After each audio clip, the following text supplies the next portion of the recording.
연정 내 말은 없어지지 아니하리라. 아멘.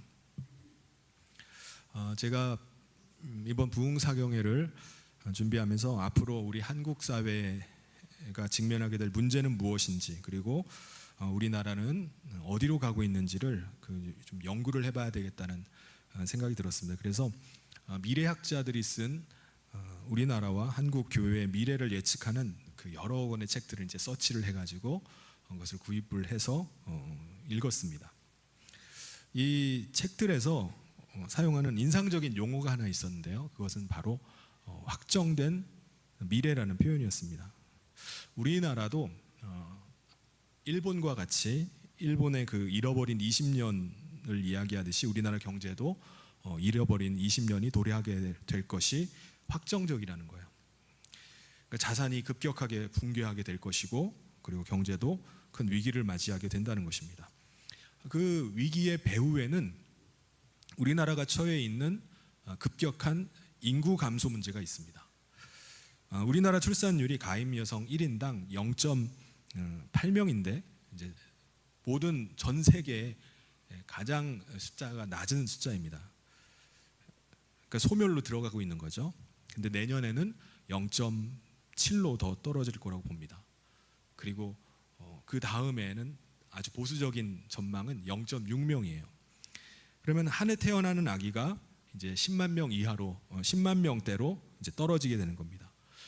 한동안 매년 한 40만 명대 아기들이 태어났었는데 2017년부터 갑자기 10만 명대가 떨어졌어요. 그래서 2017년도에 30만 명, 그 다음에 20만 명, 쭉 20만 명 가다가 갑자기 이제 올해 들어서 10만 명대를 앞두고 있습니다.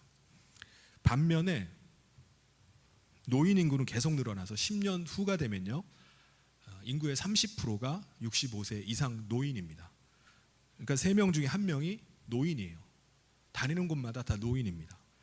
문제는 생산 가능 인구가 계속해서 줄어드는데 부양해야 될 노인 세대는 아주 그냥 폭발적으로 늘어나는 겁니다. 그러면 다음 세대는 어떻게 되죠? 노인 세대를 부양하기 위해서 엄청난 세금을, 자기 소득에서 세금을 내야 됩니다. 그걸 감당해야 돼요. 그리고 연금도 연금 받으면 되지, 하지만 연금 수령 인구가 폭발적으로 늘어나기 때문에 그 연금도 머지않아서 곧 고갈이 됩니다.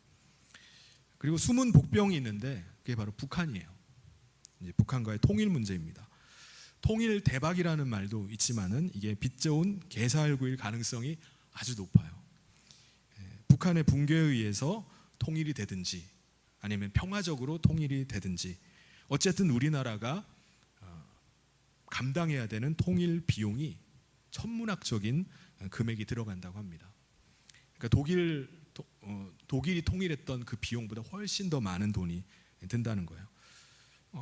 안보 비용이 줄어들면은 우리나라 군대에 쓰는 예산을 줄이면 되지 않느냐라고 하지만은, 통일이 되더라도 분단으로 인해서 안보 들어가는 그 비용 못지않게 새롭게 국경을 맞대게 될 중국이나 러시아로 인해 들어가는 그 비용도 만만치가 않을 것이라는 겁니다. 그럼 교회는 어떻게 될까요? 교회도 이 사회가 겪게 되는 그런 현상들을 그대로 겪게 될 것입니다. 주일학교 아이들이 줄어들고 또 성도들이 고령화로 갈 것입니다. 다음 세대의 주역들인 MG세대, 밀레니엄과 G세대는 어떻게 되는 거죠? 지금 복음화율이 3%밖에 안 된다고 합니다. 이 세대가. 요즘 태어나고 있는 아이들은 이제 학자들에 의하면 이제 A세대다. 이제 G가 끝났으니까 다시 A로 돌아와서 A세대가 될 거라고 하는데, 이들은 또 지금 이제 태어나서 자라는 아이들이 이제 20대가 되고 30대가 될 때, 그때는 또 지금 MG세대와 또 다른 세대가 될 것입니다. 그때가 되면은 아마 노아의 때와 같지 않을까라는 생각이 듭니다. 예수님께서 마지막 때는 노아의 때와 같을 것이라고 하셨죠. 그때 어떤 일이 있었죠? 아무리 하나님의 심판이 임한다고 외쳐도 사람들은 눈 하나 깜짝하지 않습니다. 반응을 하지 않아요. 사람들은 다 자기 생활하기에 바빠요. 일상의 삶에 다 쫓겨서 살아갑니다. 자기 하고 싶은 일들을 하면서 살아갑니다. 그러다가 8명만 방주에 오르게 되고 나머지 사람들은 다 어떻게 됐죠?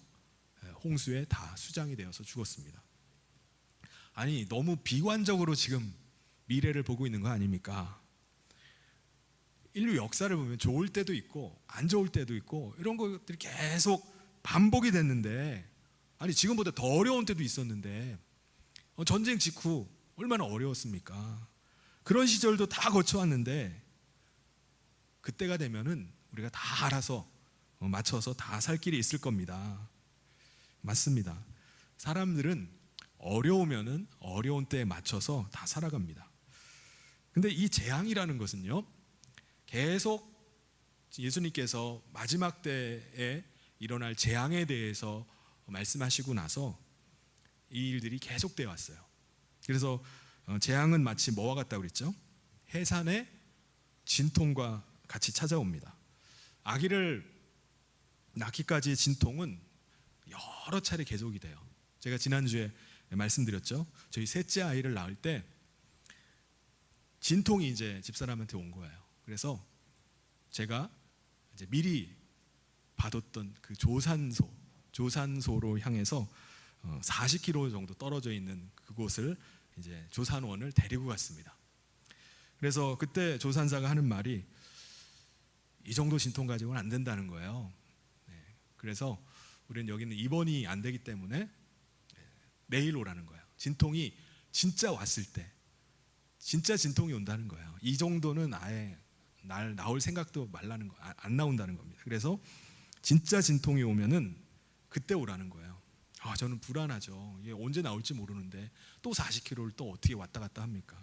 그래서 그래도 뭐 안 된다고 하니까 할 수 없이 집으로 돌아왔어요.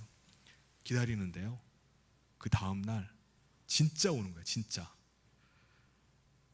그래서 비상등을 켜고 제가 고속도로를 과속으로 빡 달리기 시작했어요.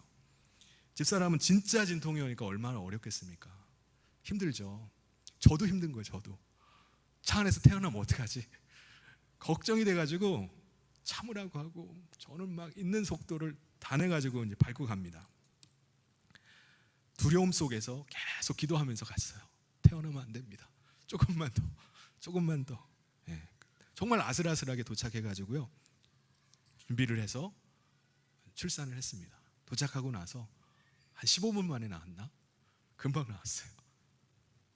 여러분, 재앙이요 계속 반복된다고 해서 종말이 없나요? 또 재앙이지 뭐, 또 계속될 거지 뭐. 재앙이 계속된다고 종말이 없는 게 아닙니다. 마지막 고통하는 때가 온다라고 말씀하셨어요. 그때는 모두가 다 고통하는 때, 모두가 다 너무나 힘든 때입니다. 그 고통의 때를 지날 때 우리 믿는 사람들은 어떻게 지내야 될까요? 예수님께서 뭐라고 말씀하시죠? 선지자 다니엘이 말한 바 멸망에 가증한 것이 거룩한 곳에 선 것을 보거든 그때 유대에 있는 자들은 산으로 도망쳐라, 이렇게 말씀하셨습니다. 그럼 예수님께서 말씀하신 이 사건이 AD 70년에 일어났어요. 로마의 군대를 이끈 티투스 장군이 예루살렘을 쳐들어와서 성전을 장악하면서 성전을 모독하고 사람들을 박해하고 죽이는 일이 일어났습니다. 그때 많은 사람들은 예수님께서 말씀하셨던 대로 박해를 피해서 도망가야만 했어요. 그런데 예수님께서 지금 말씀하시는 건 뭐죠? 재앙의 시작입니다. 계속해서 이러한 재앙들이 계속 올 텐데 그 마지막 재앙은 어떻게 했다고 말씀하죠? 21절에 이는 그때에 큰 환난이 있겠습니다. 창세로부터 지금까지 이런 환난이 없었고 후에도 없으리라. 재앙이 임하면은 도망을 가야 되는데 사람들이, 오늘 말씀해 보면 사람들의 도망가는데 어려움이 뭐죠? 자기의 소유, 자기의 상황, 처지, 이런 것 때문에 가지를 못하는 거예요. 버리고 몸이라도 빠져나와야 되는데 그게 붙잡혀가지고 못 가는 거예요. 자녀 때문에, 내 소유물 때문에, 내 집 때문에, 가진 재산 때문에 이걸 버리지를 못하는 거예요. 그래서 사람들이 주저를 하다가 도망갈 기회를 다 놓친다라고 말씀합니다. 그런데 예수님은 우리 택한 자들, 믿는 자들을 위해서 이 환난이 너무 심하게 오는데 우리 믿는 자들도 동일하게 이 어려움의 시기들을 지나는데 우리 택한 자들을 위해서 그 시기를 감해 주리라 라고 말씀하셨어요. 어쨌든 우리 믿는 자들도 이 세상 가운데 함께 살고 있기 때문에 함께 고통의 시간을 보내게 될 겁니다. 그러면 그때 우리는 어떻게 이길 수 있을까요? 이 환난의 때를 우리는 어떻게 통과해야 되겠습니까? 첫 번째는 온전한 믿음을 가져야 됩니다. 고통의 때, 어려움의 때가 닥치면은 꼭 거짓 선지자, 거짓 그리스도가 여기저기 나타나요. 그 당시에도 그랬고요, 지금도 그러고 있어요. 그래서 택한 받은 사람들을 계속 현혹합니다. 예수님은 거기에 속지 말라라고 경고를 하세요. 그들이 뭐라고 현혹을 할까요? 이것만 있으면은 안전합니다. 이곳에 오시면은 여러분 평안할 수 있습니다. 이것이 우리를 구원할 겁니다 라고 사람들을 현혹을 합니다. 근데 이게 뭐죠? 다 거짓입니다. 예수 그리스도 외에는 다른 구원이 없습니다. 할렐루야. 이 사실을 굳게 붙잡아야 돼요. 우리가 다른 것 구하면서 다른 것이 나를 지켜줄 거라고 믿는 것은 착각입니다. 우리는 분명한 믿음을 가져야 돼요. 여러분, 사람들에게 어려움이 닥치고 고난이 오면 다 믿음 가질 것 같습니까? 난 믿음 있는데요? 천만의 말씀이에요. 믿음은 온데간데 없이 사라져버릴 때가 많이 있습니다. 고난이 닥치면은 우리 입에서 먼저 불평이 나오고요, 저주가 나오고 죽이는 말을 하기 시작해요. 남도 죽이고요, 나도 죽이는 말을 막 하기 시작합니다. 여러분, 믿음의 눈을 가지고 믿음의 말을 하고 믿음의 행동을 하는 것, 이게 당연할 것 같죠? 안타깝지만 믿는 사람이라고 해서 다 믿음을 사용하는 것은 아닙니다. 오직 그 안에 성령님이 함께하는 사람, 그 사람이 믿음을 사용할 수 있습니다. 그래서 가만히 보면은 우리가 예수를 믿지만은 이 믿음이 자연스러운가요? 아니면 자연스럽지 않습니까? 우리 믿는 사람에게 믿음이요, 안타깝지만 자연스럽지가 않아요. 믿음이 자연스러워야 되는데 말하는 거나 뭔가를 어떤 일을 선택하는 거라든가 행동하는 걸 보면 자연스럽지가 않아요. 오히려 우리에게 뭐가 자연스러운 거죠? 두려움이 자연스러워요. 믿음이 나와야 되는데 믿음이 안 나오고 두려움이 먼저 나옵니다. 의심이 먼저 나오고 염려가 먼저 나와요. 불안감이 오히려 자연스러워요. 그렇지 않나요? 여러분 자신에게 한번 곰곰이 한번 생각해 물어보세요. 나에게는 믿음이 자연스럽나? 근심과 두려움이 자연스럽나? 우리가 믿음으로 기도하고 믿음으로 선포하고 우리의 상황을 돌파를 해나가야 됩니다. 근데 그걸 잘 못하는 거예요. 믿음으로 사는 자는 하늘 위로 받겠네. 이게 나의 갈 길 무슨 일을 만나든지 만사형통하리라. 이게 나의 갈 길 다가도록 찬송가 가사잖아요. 믿음으로 사는 자는 하늘 위로 받겠네. 무슨 일을 당하든지 만사형통하리라. 찬송은 이렇게 부르지만 우리의 현실은 그렇지가 않아요. 그러니까 어려움이 닥치면은 오만 생각에 사로잡힐 때가 많이 있습니다. 또 귀는 왜 이렇게 얇아지는지 주변에서 이 사람 저 사람 하는 얘기들이 귀에 막 솔깃합니다. 그래? 그럼 그렇게 해야 되겠네. 거기에 우리가 기대 가지고 따라가는 거예요. 이 사람 얘기, 저 사람 얘기, 그거 듣고 가면요, 상황이 개선되는 것이 아니라 걷잡을 수 없이 무너지게 돼 있습니다. 우리의 믿음은 산산조각나고 다 사라져 버리는 거예요. 그러므로 마지막 때, 재앙의 때, 그때 우리는 믿음을 지켜야 됩니다. 믿음을 도둑질 당해서는 안 돼요. 사람은 자고로 불안해합니다. 늘 불안해해요. 누구나 다 불안해합니다. 요즘은 젊은 사람들은 꿈과 야망 그런 거를 품어야 되는데 오히려 어린아이들도 청소년들도 꿈과 비전을 갖지를 못해요. 미래를 생각하면 그냥 가슴이 답답하고 도대체 어떻게 해야 될 건가 고민하고 불안에 떨게 됩니다. 미래를 생각하면요, 지쳐요. 도대체 어떻게 해야 되나. 미래를 생각하면 뭔가 예측이 되고 뭔가 계획이 세워지고 해야 되잖아요. 근데 그게 안 되는 시대입니다. 예상치 못한 일들이 막 뻥뻥 터지죠. 다 계획 세워놨더니 그냥 그게 다 뒤집어 엎어져 버리죠. 웅덩이나 수렁을 언제 만날지 몰라요. 그러니까 얼마나 불안합니까? 두려움이 찾아와요. 이런 마지막 고통의 때에 예수님은 뭐라고 말씀하시죠? 염려하지 말아라 라고 말씀하십니다.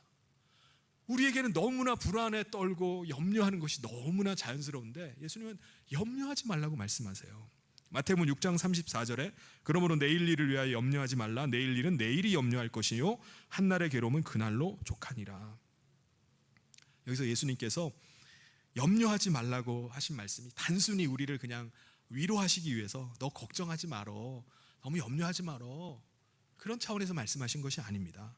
염려하다라는 이 단어의 헬라어가 메림나오예요. 메림나오. 이 단어를 보면 흥미로운 것이 있습니다. 메림나오는 분리하다, 나누다, 흐트러뜨리다 그런 뜻입니다. 그러니까 염려한다는 것은 뭐죠? 우리 마음이 분리되는 거예요. 나뉘어지는 겁니다. 흐트러지는 거예요. 어지럽혀지는 겁니다. 누가복음 12장 29절에 근심하다는 말도 동일해요. 너희는 무엇을 먹을까 무엇을 마실까 구하지 말며 근심하지도 말라. 여기도 근심하다는 말의 의미가요, 구분하다, 구획하다, 그런 의미입니다. 그러니까 마음이 나뉘어지는 거예요. 그러니까 염려하고 근심하는 것은 뭐가 문제죠? 마음이 나뉘어지는 게 문제예요. 마음이 분리가 되니까 막 어지러운 거예요. 혼란스러운 거예요.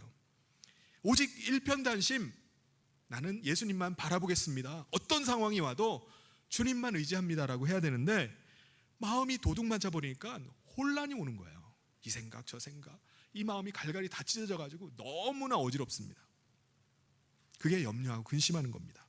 예수님께서 마르다와 마리아의 집을 방문하셨어요. 그때 마르다는 예수님을 대접하기 위해서 음식을 준비하는데 아주 정신이 없었어요. 그런데 마리아는 뭐 하고 있죠? 예수님 앞에 앉아서 예수님의 말씀을 듣습니다. 그때 마르다는요, 예수님께 동생 마리아에게 가서 넌 언니 좀 도와줘라라고 그렇게 말씀을 해달라고 부탁을 했어요. 마르다는 예수님을 앞에 두고 왜 갑자기 이렇게 짜증이 몰려오고 분노가 일어났을까요? 아니, 열심히 음식을 대접하겠다고 막 즐거운 마음으로 하던 이 마르다가 왜 갑자기 이렇게 짜증을 내는 거죠? 마음이 도둑맞았기 때문이에요. 마르다가 처음에 예수님께서 자기 집을 방문해 주셨을 때는 얼마나 감격스러운지 몰라요. 아, 예수님을 내가 섬길 수 있는 기회가 왔구나, 기쁨이 있었어요. 근데 그의 마음이 나뉘어지기 시작하니까 어떻게 되죠?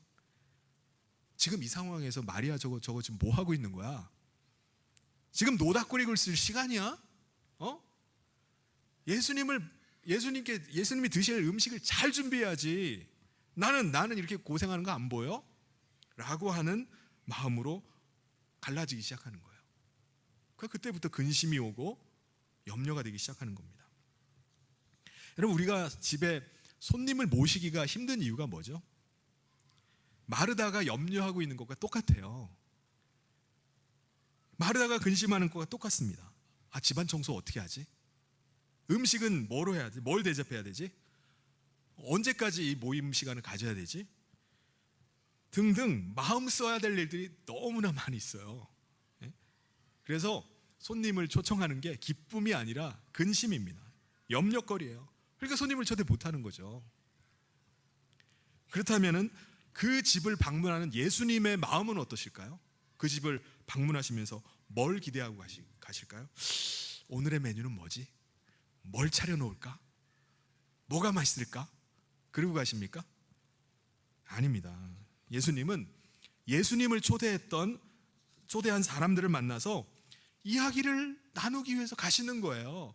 그 사람과 교제하러 가시는 거지, 오늘 불러가지고 날 뭘 대접하려고 할까, 그거 생각하고 가시는 것이 아닙니다. 마리아는 예수님께서 그 집을 방문하신 목적대로 예수님을 환대하고 예수님의 말씀을 듣고 있었던 겁니다. 그런데 마르다는 예수님을 모셔놓고는 예수님이 마음의 근심거리가 되는 거예요. 염려거리가 되어버렸어요. 그래서 예수님은 마르다에게 뭐라고 말씀하죠? 내가 많은 일로 염려하고 근심하나 몇 가지만 아니라 한 가지만이라도 족하다.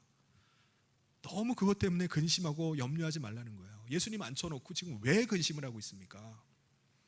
여러분, 우리가 예수님을 믿는다고 하지만 우리 마음이 너무 많은 것들에 관심을 가지고 나뉘어져 있으면요, 염려하고 근심할 수밖에 없어요.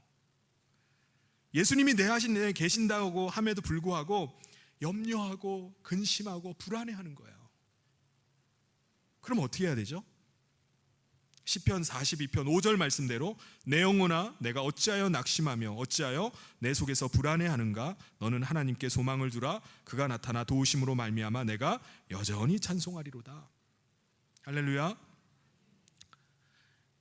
여러 채널과 주파수에서 소리가 계속 들려와요.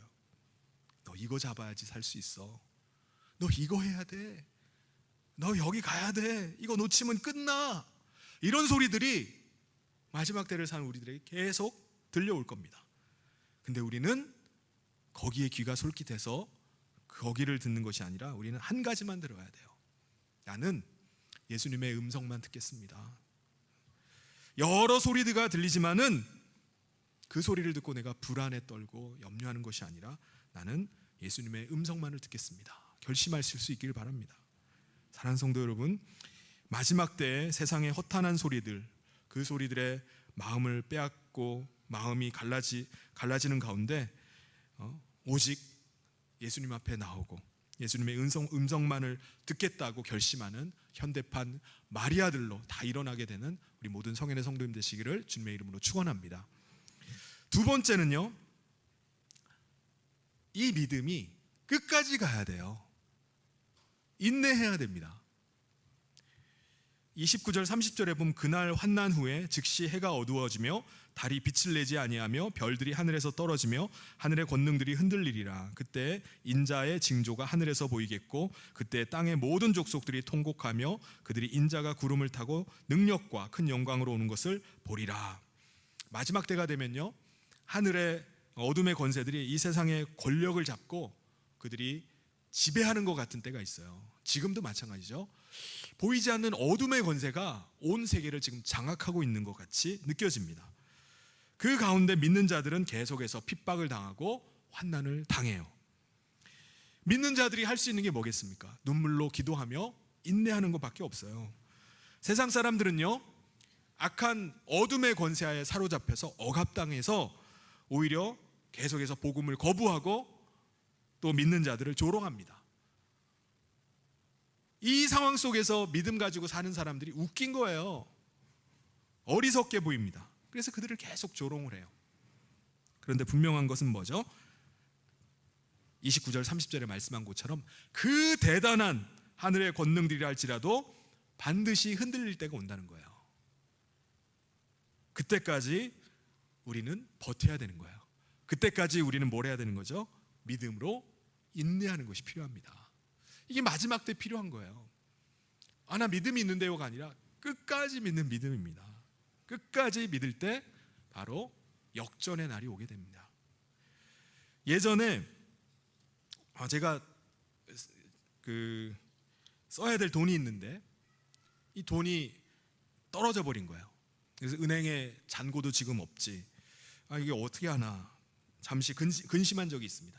그러다가 서랍을 뒤지다가 보니까 서류 사이에 봉투가 하나 끼워져 있고 그 봉투 안에 제가 필요한 그 금액이 그 안에 있는 것을 발견하게 됐어요.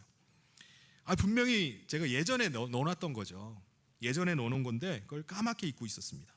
그 순간에 저는 그 봉투를 딱 발견하자마자 조금 전까지 제가 가지고 있었던 근심, 걱정, 그런 게 한순간에 싹 사라져버린 걸 느꼈어요. 언제요? 봉투를 딱 여는 순간에 순식간에 그냥 싹 사라져버리는 거예요. 그때 제가 깨달은 게 이게 믿음도 똑같구나 라는 생각이 들었습니다. 문제가 닥쳤을 때 우리가 믿음만 꺼내면 되는데 우리는 믿음을 못 꺼내요. 우리는 계속해서 벌벌벌 떨고 두려워하고 염려하고 근심을 하고 있는 겁니다. 분명히 예전에 믿음에 대해서 모르는 사람 있나요? 교회에서도 말씀을 통해서도 계속 믿음에 대해서 강조하고 믿음에 대해서 배웠을 거예요. 근데 정작 내 앞에 문제가 닥치니까는 그 믿음을 찾아볼 수가 없는 거예요. 어디에 끼워져 있는지 찾을 수가 없어요. 그러니까 막 손발이 떨리면서 불안해하고 이거 어떡하지? 믿음은 가지고 있는데 꺼내질 못하는 거예요. 꺼내질. 여러분, 돈이 없어서 지금 아주 다급한 상황이에요. 아주 중요한 시점에 이게 돈이 없어서 문제가 될 상황입니다. 그러면 서랍에 있던 돈 봉투가 갑자기 뿅 하고 튀어나와서 나 여기 있지 하고서 딱 나옵니까? 아니에요. 믿음은요, 우리가 아무리 많이 듣고 우리가 안다 할지라도 위기의 때, 우리가 필요한 때, 고통의 때에 꺼내야 됩니다. 그 봉투가 제가 알아가지고 그냥 뿅 하고 튀어나와가지고 나 여기 있지 하고서 믿음을 써라고 말하지 않는다는 거예요. 우리가 믿음을 꺼내 써야 돼요. 우리가 믿음을 꺼내 들어야 됩니다. 우리가 그 믿음을 세상에 적용을 해야 돼요. 근데 우리는 두려움과 걱정에 눌려서 믿음을 꺼낼 생각조차 하지 못하는 거예요. 그 아래 눌려가지고 근심하고 걱정하고 두려움 가운데 불안해할 때가 많이 있습니다. 동물학자들 이야기를 들어보면요, 털이 많은 동물은 불을 무서워한다고 합니다. 본능적으로. 왜요? 자기 털에 불이 붙으면 어떡합니까? 자기 홀라당 다 타 죽잖아요. 그러니까 털이 있는 짐승은 이게 본능적으로 불을 싫어한다고 합니다. 근데 서커스 쇼를 보면은 호랑이나 사자가 불 붙은 링으로 막 뛰어들잖아요. 이거 어떻게 하면 저렇게 될까요? 분명히 본능적으로는 사자와 호랑이가 불을 무서워해야 되는데 그놈들이 그냥 막 뛰어들어요. 우리들 생각은 어떻죠? 사육사가, 조련사가 저 엄청나게 때렸나 보다. 막 밥 굶기면서 막 해가지고 훈련을 열심히 시켜가지고 뛰어들게 했나 보다 라고 생각을 합니다. 근데 무작정 막 훈련만 막 채찍으로 때려가지고 훈련시킨다고 해서 뛰어드는 게 아니라는 거예요. 조련사와 동물 사이에 믿음을 쌓는 훈련이 필요하다고 합니다. 믿음. 그러니까 호랑이와 사자가 불 붙는 링 위로 이제 뛰어드는 것은요, 주인에 대한 믿음이 있어야지 뛰어드는 거예요. 그래서 짐승들이 불 붙은 링 위로 뛰어들 때 보면은 그냥 뛰어가는 게 아닙니다. 그 전에 뭘 하느냐? 주인을 눈을 한번 바라보고 그 링으로 뛰어드는 것입니다. 여러분, 저는 이 이야기를 듣는데 감동이 되는 게 뭐냐면은, 맹수들은 분명히 본능적으로 불에 뛰어드는 것을 너무 무서워해요. 근데 주인을 믿기 때문에 불로 뛰어드는구나 라는 생각을 하게 되었습니다. 이게 바로 믿음의 능력이구나. 우리에게 필요한 것이 바로 믿음이구나. 믿음이 있을 때 우리의 본능은, 우리의 마음은 두려움이 찾아오고 근심, 걱정이 우리 가운데 찾아오는데 이거를 뛰어넘을 수 있게 하는 게 믿음이구나. 믿음이 우리의 본능을 뛰어넘게 합니다. 우리가 마지막 때를 살게 되면서 우리가 정말 감당할 수 없는 어려움들이 우리 가운데 찾아올 것입니다. 그런 일을 만나면 우리의 마음이 어떻게 되죠? 두려움에 쪼그라들죠. 불안하고 걱정이 되고 밤에 잠이 안 와요. 어떻게 할 것인가? 근데 이게 이런 상황이 되면은 모든 인간이라면 누구나 느끼는 감정이에요. 이게 본능입니다. 그런데 이 본능의 파도를 유일하게 잠재울 수 있는 거, 그게 뭐죠? 바로 믿음입니다. 그래서 우리가 믿음 가운데 견고하게 서 있기만 하면은 우리는 어떤 상황이 우리 가운데 닥친다 할지라도 우리는 흔들리지 않을 줄 믿습니다. 전쟁의 소문이 계속 들려요. 이상 기후로 여기는 지금 기근으로 강바닥이 다 말라가는데 또 한쪽에서는 그냥 폭우가 내려가지고 홍수로 그냥 난리가 납니다. 경제적인 어려움들이 막 밀어 닥쳐가지고 온 국민들이 어려움 가운데 쓰레기통을 뒤지고 있는 나라도 있어요. 전염병들은 계속 새로운 것들이 창궐하고요, 우리를 불안하게 합니다. 그런데 그렇다 할지라도 우리 가운데 믿음이 있다면 우리는 본능적으로 두려워하고 염려하고 잠을 못 이뤄야 되는데 이 믿음은 모든 것들을 뛰어넘게 합니다. 누가복음 16장 33절에 이것을 너희에게 이르는 것은 너희로 내 안에서 평안을 누리게 하려 함이라. 세상에서는 너희가 환난을 당하나 담대하라. 내가 세상을 이기었노라. 우리는 환난을 닥치면은 걱정하고 근심하게 됩니다. 근데 예수님은 환난이 닥치면 뭐라고요? 평안하라라고 말씀합니다. 평안하라는 거예요. 왜요? 최후 승리가 있기 때문입니다. 우리가 믿음을 그냥 믿음 한번 써보는 게 아니라 우리는 이 믿음을 가지고 끝까지 가야 돼요. 언제까지요? 최후 승리가 있음을 믿고 끝까지 가는 것입니다. 최후 승리가 없다면 이 믿음 가지고 있어도 뭐합니까? 어차피 망하는 건데. 근데 최후 승리가 있음을 믿고 끝까지 가는 거예요. 끝까지. 사랑하는 성도 여러분, 여러 가지 환난이 닥칠 때 성도로 믿음을 지키면서 살아가는 것, 이게 때로는 어리석게 느껴질 수도 있어요. 야, 너무 바보같이 사는 거 아니야? 너무 좀 어리석은 거 아니야? 실패한 것처럼 보일 수 있습니다. 저렇게 살다가 인생 끝나는 거 아니야? 좀 답답하네?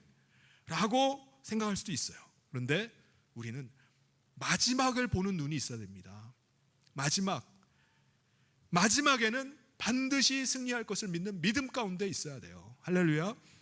반드시 우리가 그 마지막 최후 승리하게 될 줄 믿습니다. 마지막 왕관을 쓰게 될 줄 믿습니다. 마지막에 영광의 빛을 누리게 될 줄 믿습니다. 그 믿음 가운데 나가는 거예요. 베드로전서 4장 13절 14절에 보면은 오히려 너희가 그리스도의 고난에 참여하는 것으로 즐거워하라. 이는 그의 영광을 나타내실 때에 너희로 즐거워하고 기뻐하게 하려 함이라. 너희가 그리스도의 이름으로 치욕을 당하면 복 있는 자로다. 영광의 영 곧 하나님의 영이 너희 위에 계심이라. 아멘. 이 말씀이 여러분에게 든든한 힘이 되기를 바랍니다. 우리 가운데 믿음을 지키며 살고 그리스도인으로 살다가 고난당할 수 있습니다. 그런 일들이 있을 때 우리가 기뻐하고 즐거워할 수 있어야 돼요. 하나님께서는 너희가 내 이름 때문에 고난을 당하구나, 치욕을 당하고 있구나, 이것을 보고 계십니다. 그래서 뭐라고 말씀하시죠? 너를 결코 잊지 않겠다. 그날에 내가 내게 상을 베풀겠다라고 말씀하시는 겁니다. 사랑하는 성도 여러분, 우리는 더 이상 미래를 불안해하지 않아도 됩니다. 예수님이 내 안에 계시고 예수님이 내 삶을 점령하고 계신다면 우리는 불안해할 필요가 없습니다. 물론 우리가 그렇게 믿음으로 산다 할지라도 우리의 믿음을 계속해서 흔들어대는 일들은 계속 일어납니다. 시험이 끊이질 않아요. 그렇다 할지라도 우리는 어떻게 해야 되죠? 끝까지 가는 겁니다. 끝까지. 믿음으로 그 불타는 링을 뛰어넘어야 돼요. 링에 뛰어들었다가 홀라당 다 죽을 것 같아. 그 두려움 가운데 앉아있는 것이 아니라 하나님을 믿는 믿음으로 뛰어드는 겁니다. 그러면 어떻게 되죠? 빌립보서 1장 6절에 너희 안에서 착한 일을 시작하신 이가 그리스도 예수의 날까지 이루실 줄을 우리가 확신하노라. 그 믿음으로 끝까지 나갈 때 예수님께서 우리를 끝까지 지켜주신다고 말씀하십니다. 끝까지 인내하면서 믿음으로 우리 앞에 닥치는 그 고난의 때를 인내하면서 승리하는 우리 모든 성인의 성도님 되시기를 주님의 이름으로 축원합니다. 세 번째는요, 영적인 눈이 열려야 됩니다. 우리 32절 33절에 이런 말씀이 나와요. 무화과 나무의 비유를 배우라. 그 가지가 연하여지고 잎사귀를 내면 여름이 가까운 줄 아나니 이와 같이 너희도 이 모든 일을 보거든 인자가 가까이 곧 문 앞에 이른 줄 알라. 마지막 때, 고통의 때를 보낼 때 모든 사람들이 다 알게 될까요? 마지막이구나, 종말이구나 라고 사람들이 다 알게 될까요? 아닙니다. 예수님께서 뭐라고 말씀하셨죠? 무화과 나무의 잎사귀를 보면서 보면은 여름이 가까운 줄 알라라고 하잖아요. 근데 여러분이 무화과 나무 보면은 여름이 가까웠구나 그렇게 아십니까? 이건 무슨 나무지? 이 나무는 왜 여기 있는 거야? 똑같지가 않아요. 모든 사람들이 다 무화과 나무를 본다고 해서 때가 가까웠구나, 마지막 때구나라고 알지를 못해요. 마지막 때, 고통하는 때는요, 우리가 영적인 분별력이 있어야 됩니다.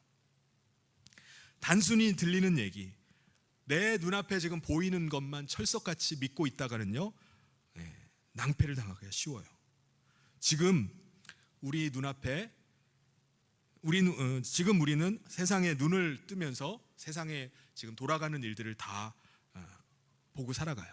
그런데 우리가 세상에 눈을 뜨고도 보이지 않는 세상이 있습니다. 눈을 분명히 부릅뜨고 있는데 안 보이는 세상이 있어요. 그런데 우리가 세상의 눈을 감을 때 그때 보이는 세상이 있습니다. 우리가 눈을 부릅뜨고 있으면요, 이 세상을 향해서 눈을 부릅뜨고 있으면 오히려 하나님의 뜻이 안 보일 때가 있어요. 그래서 하나님께서는 때로는 우리 눈을 강제로 감겨버리십니다. 우리 눈에 보이는 것들을 다 뺏어가 버리는 거예요. 그 다음에 우리가 하나님의 뜻을 보는 겁니다. 그래서 때로는 하나님께서 우리를 아무것도 보이지 않은 광야로 우리를 몰아넣으시기도 하세요. 그곳에는 아무것도 볼 게 없어요. 오직 하나님만 바라보는 거예요. 하나님의 뜻만 보는 겁니다. 여러분, 광야는 상징적으로 우리 인생에 있어서 고난의 시간, 외로움의 시간, 정말 한 치 앞도 내다볼 수 없는 시간을 말합니다. 이게 광야의 시간이에요. 근데 왜 하나님께서는 우리를 광야로 몰아넣으실까요? 광야? 이 광야라는 단어가 아주 재미있는 의미가 있습니다. 이 광야는요, 히브리어로 미드바라라는 의미입니다. 미드바라의 어원은요, 다바르예요. 이 다바르의 의미는 말씀입니다. 이게 무슨 뜻이냐면은 광야에 가서만이 하나님의 말씀이 들려오기 때문입니다. 광야에 가서만이 하나님의 말씀이 보이기 시작한다는 거예요. 여러분, 광야는요, 혼자 있는 것 같지만 혼자가 아닙니다. 그곳에서 비로소 우리가 광야에 섰을 때 하나님을 비로소 만나게 되고 비로소 하나님의 음성을 듣게 되는 거예요. 그게 광야예요. 이 광야가 고통스럽고 아주 괴로운 시간이 아닙니다. 다메섹 도상에서 사도 바울이 예수님을 환상 가운데 만나게 됐어요. 그 이후에 그가 어디로 가죠? 아라비아 광야로 들어갔다고 말씀합니다. 아라비아 광야에 왜 들어갑니까? 그가 세상을 향해 있던 눈을 감고 바로 영적인 눈을 뜨기 위해서 광야로 나간 거예요. 이 세상에서는 보이지 않던 것들을 광야에 가서 바라보기 위해서, 하나님을 바라보고 하나님의 음성을 듣기 위해서 자기 발로 걸어서 광야로 갔어요. 그곳에 3년 동안 지냈습니다. 거기서 사도 바울은 세상을 향하던 눈을 감게 됐고요, 그곳에서 예수님을 만나게 됐어요. 그곳에서 예수님의 음성을 듣게 되었습니다. 그래서 사도 바울은 그 이후에 눈에 보이고 귀에 들리는 것에 집착하지 않았어요. 눈앞에 보이는 세상에 따라서 살지는 않았습니다. 그것 가지고 판단하지 않았어요. 그래서 그가 뭐라고 고백하죠? 우리의 싸움은 눈에 보이는 혈과 육에 대한 싸움이 아니요 보이지 않는 공중 권세 잡은 자와의 싸움이라고 말합니다. 만일 그리스도가 그리스도 안에서 우리가 바라는 것이 이 세상의 삶뿐이라면은 그 가운데 우리 그리스도인이 가장 불쌍한 사람이라고 말합니다. 그런데 이 세상, 우리의 보이는 이 세상은 다 지나간다. 그렇게 좋아하는 우리의 정욕도 다 지나간다. 그런데 여전히 들리는 하나님의 말씀만은 영원 무궁할 것이다 라고 그렇게 서신서에 그렇게 기록을 합니다. 사랑하는 성도 여러분, 영적인 눈들이 뜨여질 수 있기를 바랍니다. 우리의 두 눈에 보이는 이 세상 가지고만, 세상에 보이는 것들로만 판단하지 않기를 바랍니다. 하나님의 음성을 듣고 하나님의 일들에 열려 있기를 바랍니다. 믿음의 눈 가지고 우리가 세상을 바라볼 때 하나님의 뜻이 선명하게 보일 수 있기를 바랍니다. 그래서 고난의 때를 주님의 음성 듣고 하나님이 보이시는 길을 따라서 나갈 수 있기를 바랍니다. 그런데 우리가 세상 눈에 떠져버리면 어떻게 되죠? 우리가 세상을 향해서 눈을 감고 우리가 하나님을 바라보고 하나님의 음성을 듣다가 어느 날 도대체 무슨 일이 벌어진 거야? 세상을 향해서 눈을 딱 뜨니까 그 다음부터 어떤 일이 벌어지죠? 자꾸 비교하기 시작하는 거예요.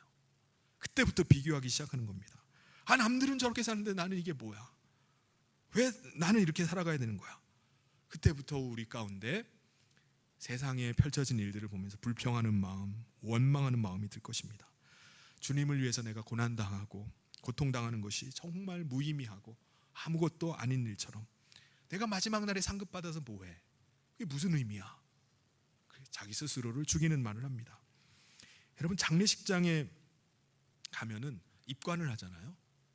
그래서 입관하기 전에 이제 가족들을 불러가지고 염을 하고 하는 것을 보여줍니다. 근데 염을 하는 곳으로 갔더니 죽은 고인이 눈을 부릅뜨고 있어요. 그럼 얼마나 무섭습니까? 죽으면 어떻게 되죠? 눈을 감아야 돼요. 근데 죽었는데 눈을 막 부릅뜨고서 막 그러고 있으면은 무섭습니다.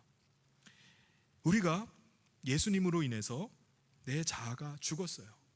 이제는 내 속사람이 거듭난 사람이 되었으면은 우리는 세상을 향한 눈이 감겨져야 돼요. 하늘을 향해서 우리의 눈이 열려야 됩니다. 근데 나는 죽었다고 하는데 세상을 향해서 눈을 막 부릅뜨고 살아가면 어떻게 될까요? 이게 산 겁니까? 죽은 겁니까?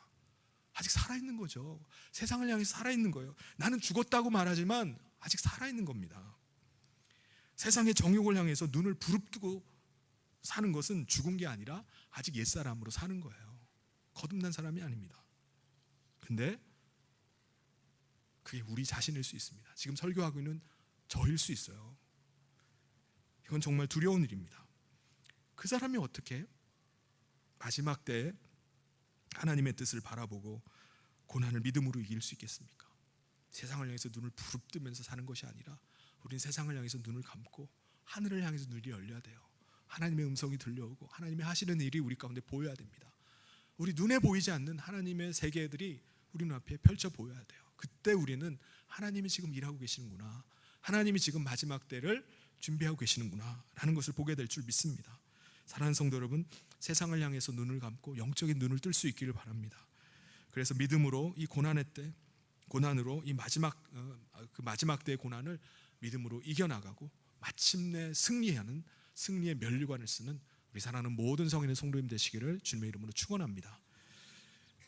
마지막 이 한 절 말씀을 같이 한번 읽어보도록 하겠습니다. 요한계시록 자막이 준비가 된, 같이 한번 큰 소리로 읽겠습니다. 시작. 너는 장차 받을 고난을 두려워하지 말라. 볼지어다 마귀가 장차 너희 가운데에서 몇 사람을 옥에 던져 시험을 받게 하리니 너희는 10일 동안 환난을 받으리라. 내가 죽도록 충성하라. 그리하면 내가 생명의 관을 내게 주리라. 아멘. 예수님께서 마지막 때를 사는 우리들에게 주시는 말씀입니다. 환난 가운데 믿음으로 죽도록 충성해라. 내가 내게 줄 생명의 면류관이 있다. 이 말씀을 기억하고 마지막 때를 두려움으로 공포 가운데 불안해하는 것이 아니라 담대하게 믿음으로 나가고 주님 앞에 더 충성하며 나가는 저와 모든 성도님 되시기를 주님의 이름으로 축원합니다. 우리 이 시간에 마지막 찬양 우리 같이 하고 우리 함께 기도하는 시간 갖도록 하겠습니다. 전능하신 나의 주